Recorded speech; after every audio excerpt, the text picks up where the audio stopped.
In this video I'm replacing a burnout taillight on a 2016 Ford F-150. Typically the way the truck will let you know that you've got a bulb that's gone bad is the turn signal will winky blinky all quick like, such as seen here. It's pretty easy to fix, you'll just need to put the tailgate down so that you can access the screws. I used a socket wrench with a 5/16 socket to remove the screws. Once the screws are removed you can pull the taillight off. And it's important here to make sure you only pull directly back on the taillight. There are plastic pins that help hold the taillight in place, and you risk breaking these if you pull it off sideways or something. And this is just a shot of the pins that we're trying to take care of here.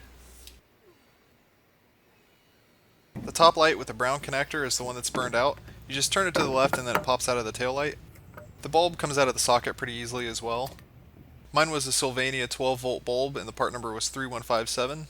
I had to replace one of these before, so I still had a spare laying around. The bulb just snaps into the socket, and then you can screw the plug back into the taillight. And again, when putting the taillight back in place, just make sure that the plastic pins line up with the holes, and give it a little bit of force so it snaps in. And tighten both your screws down. And that's all there is to it. My turn signal is back to winky blinking at normal speed, and the brake light actually lights up when I hit the pedal, which is nice. So that's it for this video. Hit the like button if this was helpful, and thanks for watching.